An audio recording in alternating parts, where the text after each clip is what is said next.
Tout le monde pensait que le père du milliardaire n'avait plus que 3 mois à vivre. Les médecins avaient tout essayé. Les traitements avaient échoué et son état empirait de jour en jour. Sa famille commençait à accepter la douloureuse réalité, mais au moment où tout espoir semblait perdu, une femme qui avait récemment commencé à travailler dans la maison, une femme de chambre discrète et humble, remarqua quelque chose que les autres ne voyaient pas. Elle prit un risque, creusa plus profondément et découvrit une possibilité à laquelle personne d'autre n'avait pensé. Ce qu'elle trouva allait tout changer. Ce n'était pas seulement une histoire de maladie et de médecine, c'est devenu une histoire de sacrifice, d'amour et d'une décision qui allait ébranler toute une famille.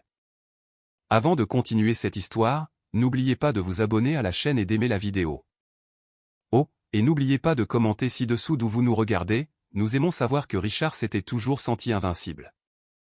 C'était un milliardaire qui contrôlait des entreprises puissantes, gérait des centaines d'employés et avait bâti un empire de ses propres mains, mais tout a changé un froid matin de mardi.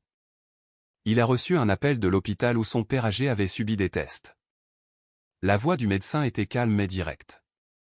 Le père de Richard avait reçu un diagnostic de forme rare et agressive de cancer. Richard resta figé dans son bureau, incapable de parler. Son père avait 78 ans et les médecins estimaient qu'il ne lui restait que quelques mois à vivre. Cet homme avait été son soutien tout au long de sa vie, lui offrant des conseils, de l'amour et de la force. La nouvelle frappa Richard comme un mur. Peu importait l'argent qu'il avait ou le nombre d'entreprises qu'il dirigeait. À ce moment-là, il n'était qu'un fils confronté à la perte de quelqu'un sans qui il ne pouvait imaginer la vie. Son cœur se serra alors que la réalité du diagnostic commençait à prendre forme dans son esprit. Dès que Richard se ressaisit, il se précipita à l'hôpital pour être avec son père. Il se souvenait de tous les moments qu'ils avaient passés ensemble, à pêcher le week-end, à célébrer les anniversaires et à parler tard le soir de la vie et du travail. Maintenant, tout semblait s'éloigner. Les médecins expliquèrent que le cancer était déjà avancé et se propageait rapidement, mais la famille choisit quand même de se battre avec toutes les ressources disponibles. Ils commencèrent par des séances de chimiothérapie agressive, dans l'espoir de réduire la croissance de la tumeur. Quand cela ne fonctionna pas, ils essayèrent l'immunothérapie. Après cela, ils inscrivirent son père à des essais cliniques internationaux. Chaque traitement apportait une étincelle d'espoir, mais à chaque fois, cet espoir s'évanouissait lorsque les tests ne montraient aucun progrès. Richard investit des millions dans la recherche médicale, engagea des spécialistes de différents pays et explora même des options expérimentales. Il n'était pas prêt à perdre son père. Il avait besoin de plus de temps, de plus de chance, de tout ce qui pourrait retarder l'inévitable. Mais au fond de lui, il craignait qu'il ne fasse que retarder la douleur, pas l'issue. Richard, déjà profondément affecté par la mort de sa femme des années plus tôt, sentit cette vieille blessure se rouvrir. Le décès de sa femme l'avait laissé émotionnellement épuisé et il avait fallu des années pour reconstruire une vie.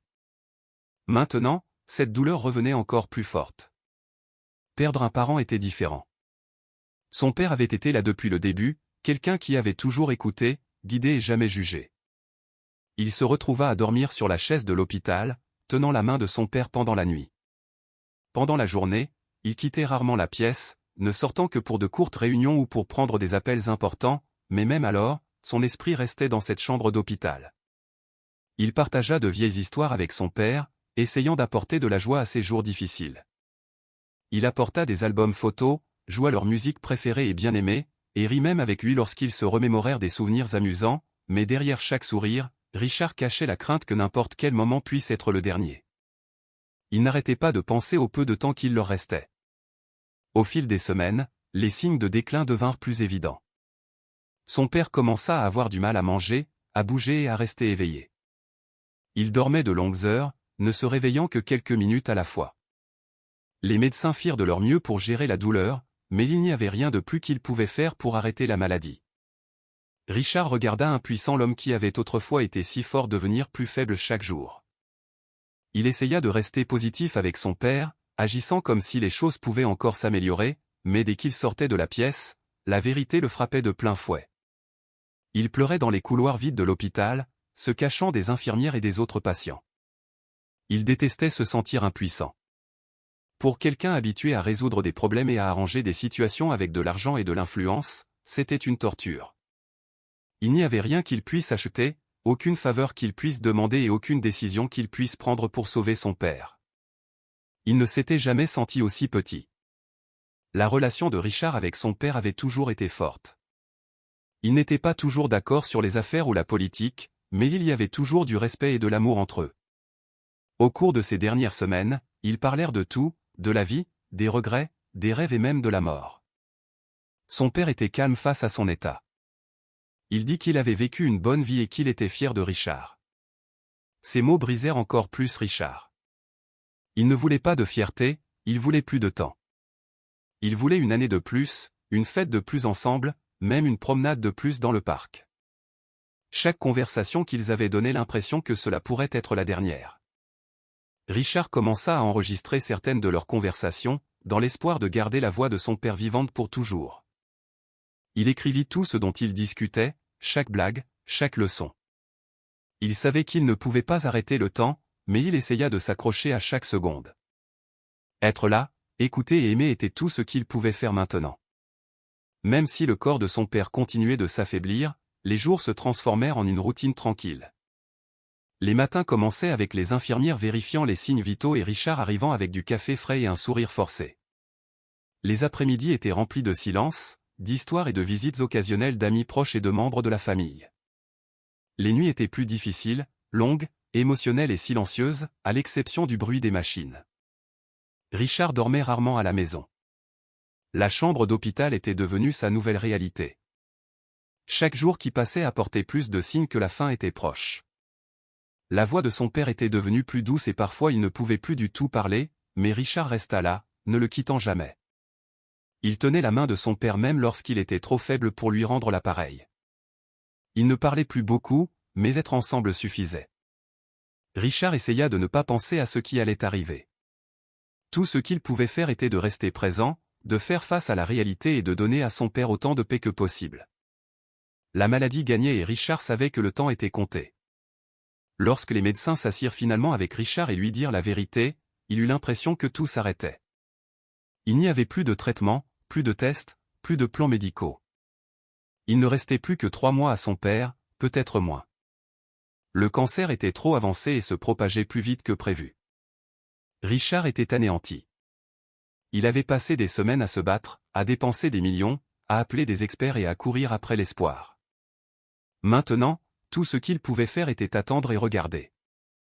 Il s'assit tranquillement dans la chambre d'hôpital, fixant son père, qui dormait. Le silence était pesant. Richard ne savait pas comment annoncer la nouvelle à son père.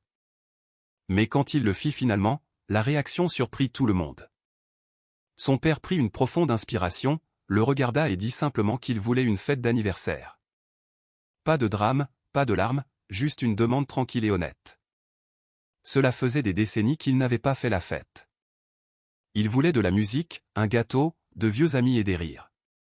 Il voulait un dernier jour de joie, pas en tant que patient, mais en tant qu'homme. Richard ne sut pas comment réagir au début. Il s'attendait à ce que son père soit triste ou en colère, mais à la place, le vieil homme sourit. Ce n'était pas une grande demande, mais cela signifiait tout. Richard hocha la tête et promit de faire en sorte que cela se produise. Cette même nuit, il commença à appeler des gens. Il contacta le personnel de l'hôpital pour demander ce qui pouvait être fait.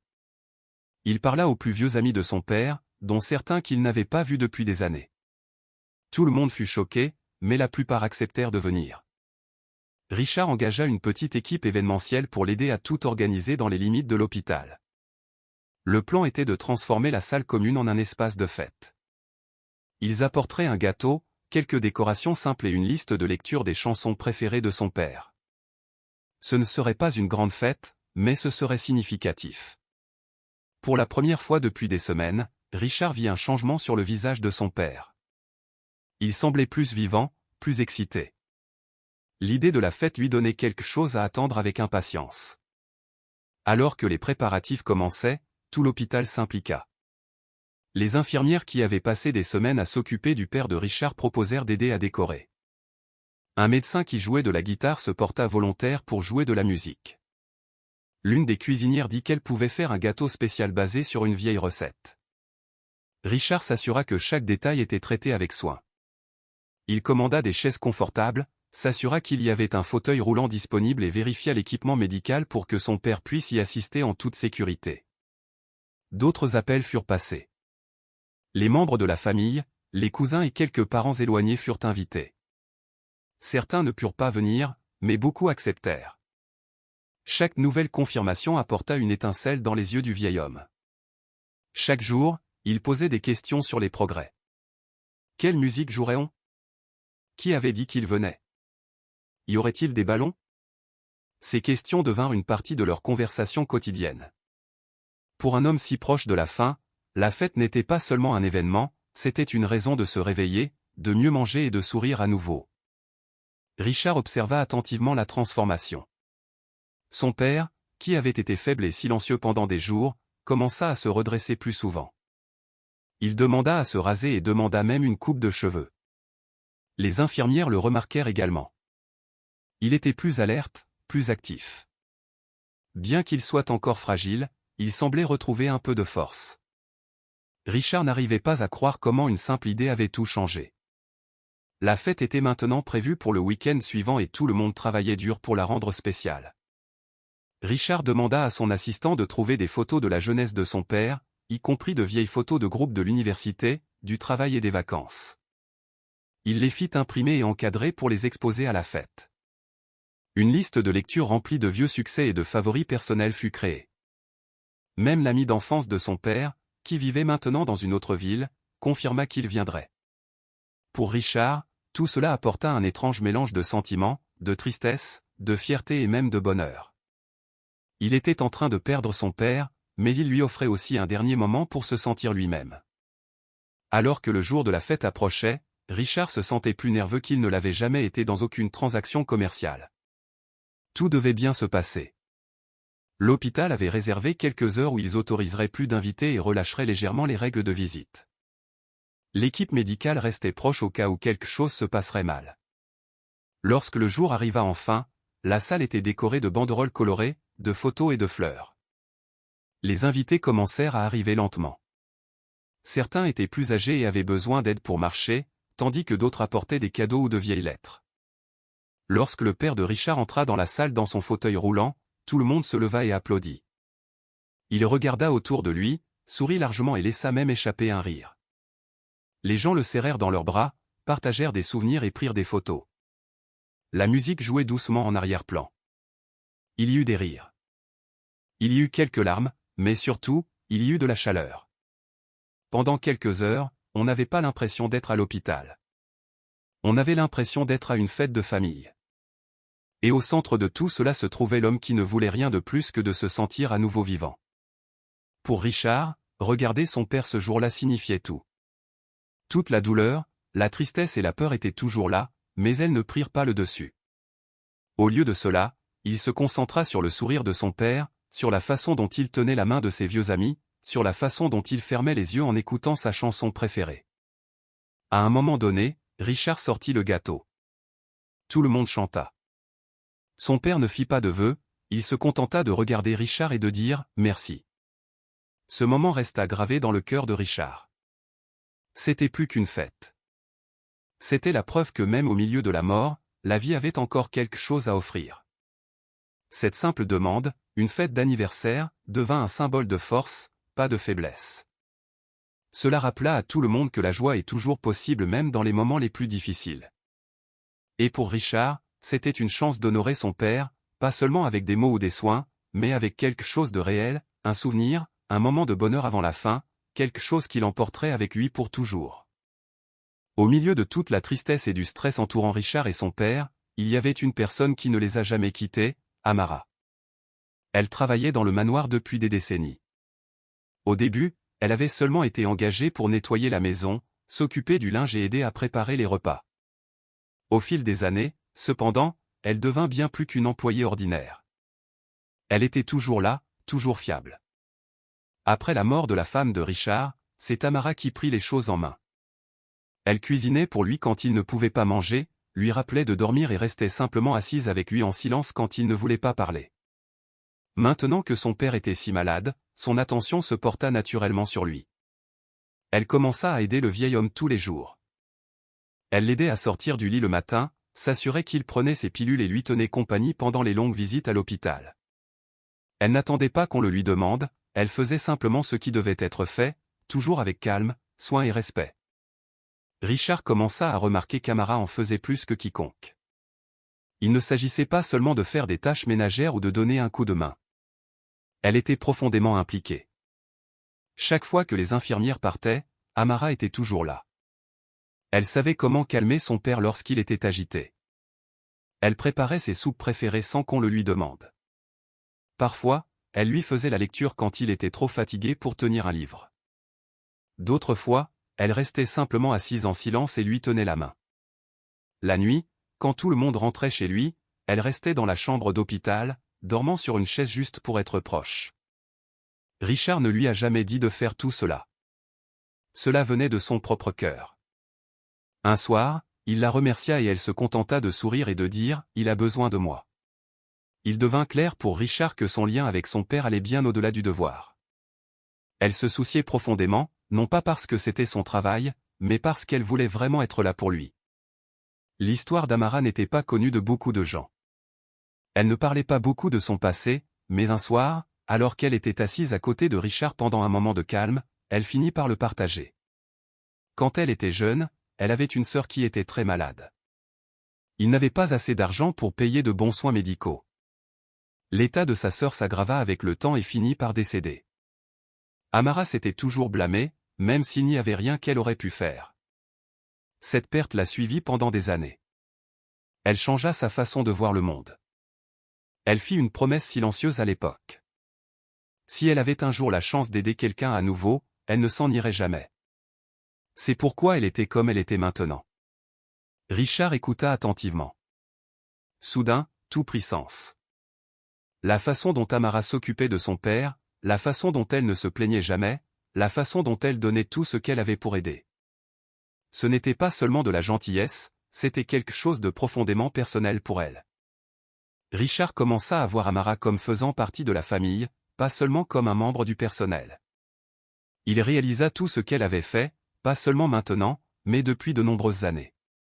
Elle avait maintenu la famille unie à des moments où tout s'effondrait. Il se souvint de la façon dont elle était restée après les funérailles de sa femme, organisant les repas, réconfortant les invités et veillant discrètement à ce que les choses fonctionnent en arrière-plan. Maintenant, elle faisait la même chose pour son père. Chaque jour, elle arrivait tôt, restait tard et s'assurait qu'aucun détail n'était oublié. Les médecins et les infirmières commencèrent également à compter sur elle. Ils lui posaient souvent des questions sur de petites choses qu'ils avaient manquées, sur ce que son père avait mangé, sur le fait qu'il avait des douleurs, sur son humeur. Amara connaissait toujours la réponse. Elle était plus qu'une soignante. Elle était un pont entre la famille et l'hôpital. Elle s'assurait que l'aspect émotionnel des soins n'était pas ignoré. Richard lui faisait entièrement confiance et se sentait moins seul sachant qu'elle était là. Pour le père de Richard, Amara devint une bouée de sauvetage. Il n'avait pas besoin de lui expliquer quoi que ce soit. Elle savait déjà ce qu'il voulait avant même qu'il ne le dise. Quand il était trop fatigué pour parler, elle apportait une serviette chaude ou ajustait son oreiller. Quand il avait mal, elle lui touchait doucement l'épaule et le rassurait. Parfois, elle plaisantait avec lui et il souriait un peu. Ce petit sourire signifiait beaucoup pour tout le monde. Un après-midi, Richard les trouva tous les deux en train de regarder une vieille émission de télévision ensemble. Son père avait l'air plus détendu qu'il ne l'avait été depuis des jours. C'était un moment qui n'avait pas besoin de mots. Amara apportait du réconfort d'une manière que personne d'autre ne pouvait faire. Il ne s'agissait pas de formation médicale ou de soutien formel, il s'agissait de présence, de savoir que quelqu'un était vraiment là pour vous.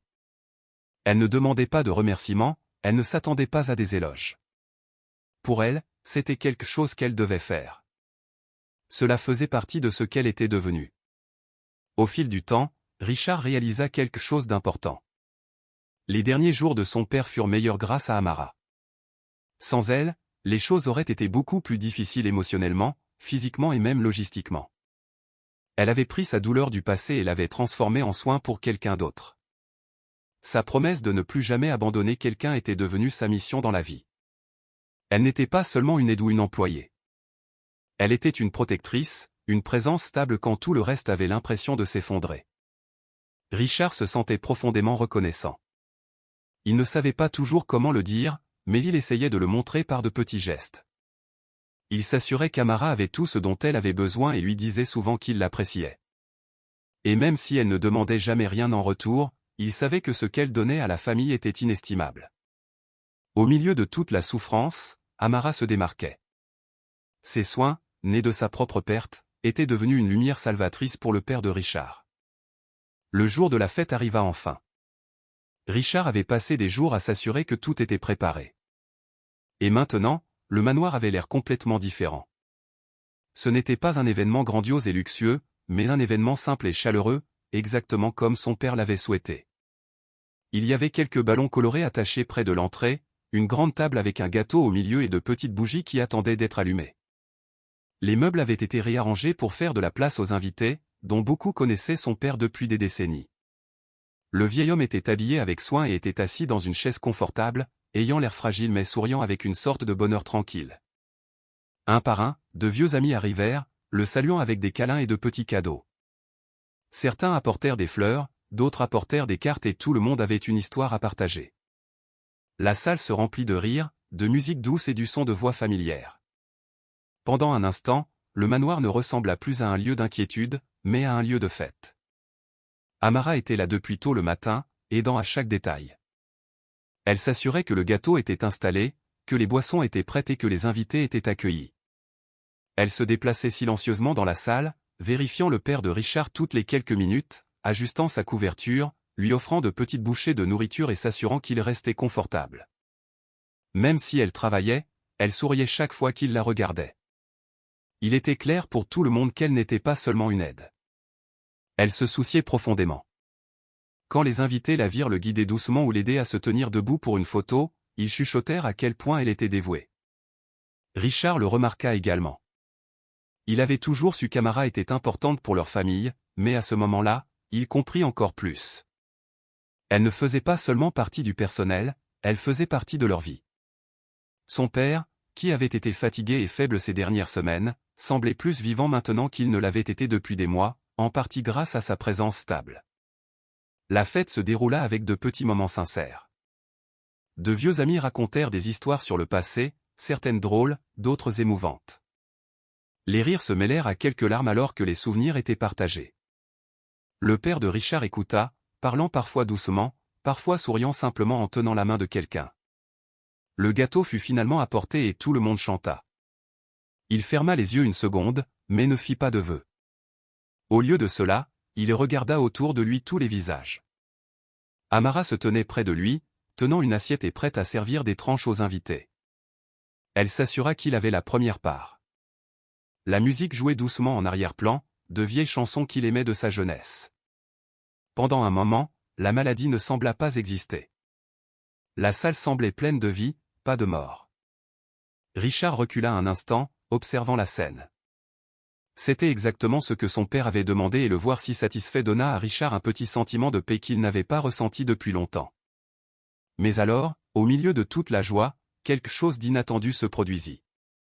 Son père tendit la main et prit la main d'Amara. Il la tint fermement comme s'il puisait de la force en elle. La salle devint plus silencieuse alors que les gens remarquèrent le geste. Amara le regarda, incertaine de ce qu'il voulait dire. Il se pencha un peu plus près et d'une voix faible mais claire demanda « Vais-je encore vivre, ma fille ?» Il ne l'appela pas Amara ou mon aide, mais ma fille, comme si à ce moment-là, elle était la seule personne qui pouvait lui dire la vérité. La question figea tout. Les conversations s'arrêtèrent.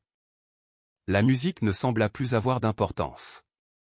Ce n'était pas seulement une question de temps, c'était un plaidoyer pour être rassuré, pour avoir de l'espoir. Les yeux d'Amara se remplirent de larmes, mais elle ne les laissa pas tomber. Elle lui serra la main en retour, sachant que tout le monde regardait. Ce fut un moment qui resta lourd dans l'air, plus puissant que n'importe quel mot prononcé pendant la fête jusqu'à présent. Amara prit une profonde inspiration avant de répondre. Elle ne mentit pas, mais elle ne lui donna pas non plus la réponse qu'il craignait. Elle dit simplement doucement « Je serai toujours là avec vous ». Ce n'était pas une promesse de vie, mais une promesse de présence. Sa voix trembla légèrement, mais elle resta forte, gardant son sang-froid pour son bien. Son père cligna lentement des yeux et esquissa un léger sourire comme si la réponse suffisait. Autour d'eux, les gens commencèrent à bouger maladroitement, certains baissant les yeux, d'autres essuyant leurs yeux. Richard se tenait à quelques pas seulement, sa poitrine se serrant. Il n'avait jamais entendu son père parler comme ça et il n'avait jamais vu Amara répondre avec une force aussi tranquille. Dans ce petit échange, quelque chose de plus grand devint clair. Son père considérait Amara comme plus qu'une employée, elle était devenue sa famille. La simplicité de sa réponse emplit la salle d'une vérité tacite. Personne ne pouvait arrêter ce qui allait arriver, mais personne n'avait à y faire face seul. Richard ne put retenir ses émotions. Entendre la question de son père et la réponse d'Amara brisa quelque chose à l'intérieur de lui. Il s'éloigna de la foule, s'appuyant contre le mur alors que des larmes remplissaient ses yeux. Toutes les semaines à se retenir, à faire des plans et à essayer de rester fort s'effondrèrent. Il avait organisé cette fête pour donner à son père un dernier moment heureux, mais il ne s'attendait pas à ce que ce soit aussi brut, aussi réel. Voir son père appeler Amara ma fille lui montra à quel point leur lien s'était développé. Cela lui rappela également l'inévitabilité de ce qui l'attendait. Il s'essuya rapidement le visage, ne voulant pas que son père le voie pleurer, mais il était trop tard. Le moment avait déjà traversé tout le monde dans la salle. La musique reprit doucement. Les gens recommencèrent à parler, mais Richard resta immobile, se sentant à la fois fier et le cœur brisé. Au milieu de la chaleur de la fête, la question tranquille de son père et la promesse d'Amara avaient tout changé pour lui. Cette nuit-là, après la fête, Amara ne parvint pas à dormir. Elle resta allongée dans son lit, fixant le plafond, pensant aux mots que le père de Richard avait prononcés. « Vais-je encore vivre, ma fille ?» Sa voix continuait de se répéter dans sa tête comme une alarme. Peu importe combien elle essayait de se calmer, la question ne disparaissait pas. C'était comme une lame qui la coupait au plus profond de ses pensées. Elle avait vu de nombreuses personnes traverser la douleur dans sa vie, mais celle-ci était différente. Cette fois, c'était personnel. Elle ne voulait pas simplement attendre la fin. Elle voulait se battre, même si personne d'autre ne croyait qu'il y avait un moyen. Elle alluma son vieil ordinateur portable, ce qui prit plusieurs minutes à charger. Elle s'assit à la table de la cuisine et commença à chercher d'éventuels traitements. La plupart des options étaient celles que Richard avait déjà essayées, mais ensuite quelque chose de nouveau apparut, une greffe de foie avec un donneur vivant. C'était rare et risqué, surtout pour quelqu'un de son âge, mais cela lui donna quand même de l'espoir. Amara lut tout ce qu'elle put trouver. Les articles parlaient des risques d'opérer des patients âgés, des conditions strictes requises et des cas de succès limités. Pourtant, quelques histoires se démarquèrent, des patients âgés qui avaient survécu à l'opération grâce à des donneurs vivants. Le donneur devait être compatible en termes de groupe sanguin et de taille du foie. Ce n'était pas courant, mais ce n'était pas impossible non plus. Alors qu'elle faisait défiler l'écran, elle se demanda si c'était quelque chose qu'elle pouvait faire. Elle n'était pas jeune, mais elle était en bonne santé et, plus important encore, elle était disposée. Elle ne voulait pas regarder le père de Richard s'éteindre en sachant qu'elle aurait pu avoir la chance de l'arrêter. Le lendemain matin, sans le dire à personne, elle téléphona à une clinique privée de la ville. Elle leur dit qu'elle voulait tester sa compatibilité pour un don de foie. Ils lui donnèrent un rendez-vous pour le lendemain.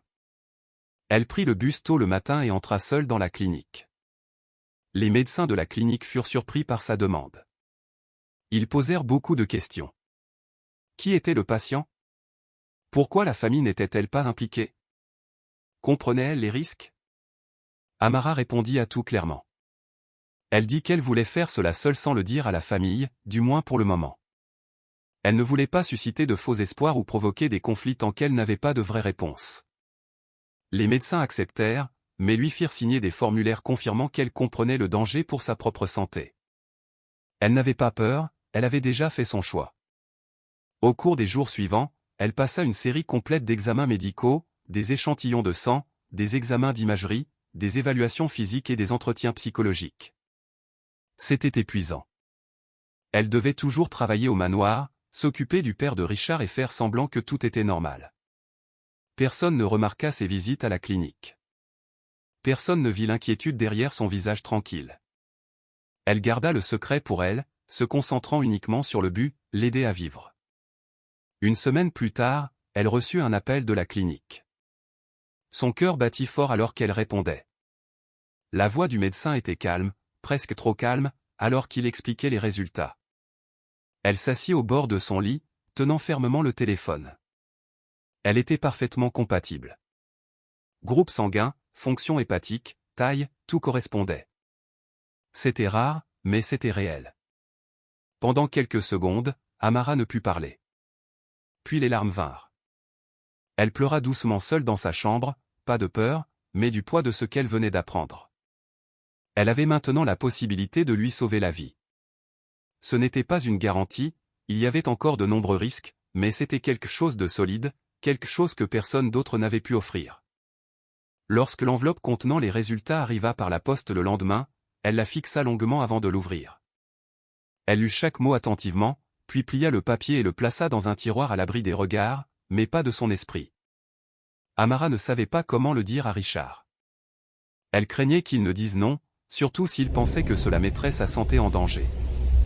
Mais pour elle, il ne s'agissait pas de danger, il s'agissait d'amour et de gratitude. Le père de Richard était comme sa famille depuis des années. Il lui avait montré du respect, de la gentillesse et de la confiance, même lorsque d'autres ne la voyaient que comme une employée. Au fil du temps, il devint une figure paternelle. Et lorsqu'il l'appela sa fille à la fête, elle sentit quelque chose de profond changer à l'intérieur d'elle. Ce mot signifiait tout. Elle se souvint de sa propre sœur, celle qu'elle avait perdue jeune, et de l'impuissance de ne pas pouvoir la sauver. Elle s'était promis de ne plus jamais ressentir cela. Cette fois, elle pouvait agir. Cette fois, elle pouvait faire la différence. Elle porta cette pensée avec elle chaque jour alors qu'elle s'occupait de lui, cachant la vérité dans son cœur en attendant le bon moment pour parler. Elle n'avait pas peur de donner une partie d'elle-même. L'enveloppe contenant les résultats des tests resta cachée dans son tiroir. Mais Amara la vérifiait tous les soirs. Elle l'ouvrait, lisait le nom du donneur compatible et la refermait. Elle pensa à le dire à Richard à plusieurs reprises mais s'arrêta toujours. Le moment ne lui semblait jamais bon. Parfois, il était trop stressé, parfois trop fatigué, et d'autres fois, elle doutait d'elle-même. Et si l'opération échouait?